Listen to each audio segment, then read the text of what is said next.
In my opinion, I really feel for the Ukrainian people. They've been invaded. There is no turning back. Putin has done what he's going to do. We can put all the sanctions we want in the world on him until the world actually stands up and says, hey, we're shutting off all the oil coming from Russia flowing into Europe. Then maybe Putin will get the picture and get his butt out of Ukraine.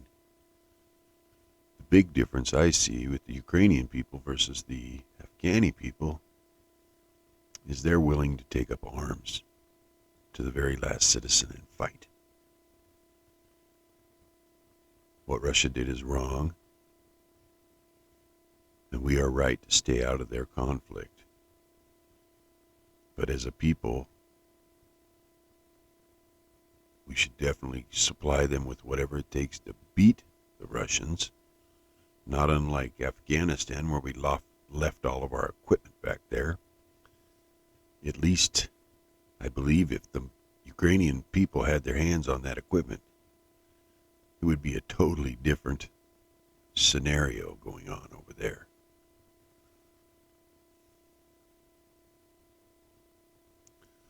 It's unfortunate that the leaders of our world are such maniacs.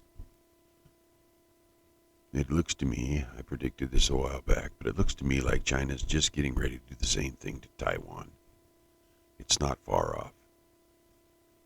Today is the 26th of February, and I would say by the 26th of March, we'll see the same thing going on in Taiwan. The one big difference in Taiwan is if China decides to do that, the whole world will get involved because Taiwan is part of the United Nations. And if China wants to try to take over Taiwan, then they got to pay the consequences.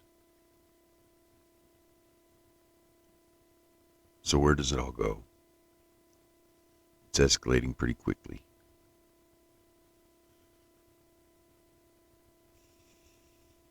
As a people, we probably end up destroying ourselves. And I'm pretty sure the guy that lives in Ukraine or the guy that lives in Russia or the guy that lives in China that does what I do for a living just wants to do his job. Don't want no political bullshit from the people above that we give our hard-earned money to run the show. They're screwing up the show big time.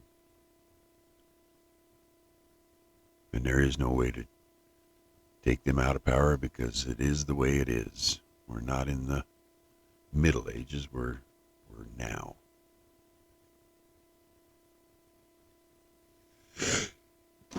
Excuse me.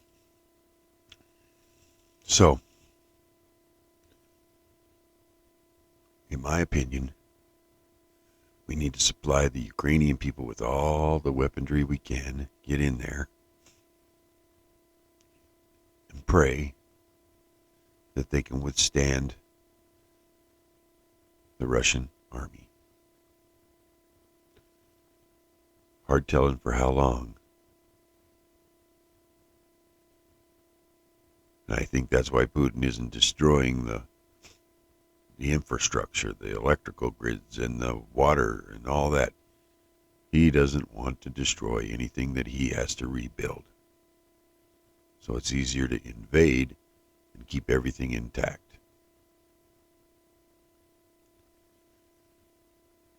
I pray that these circumstances in our world will correct themselves. And I hope all of you will pray for the people of the world. And that is my opinion.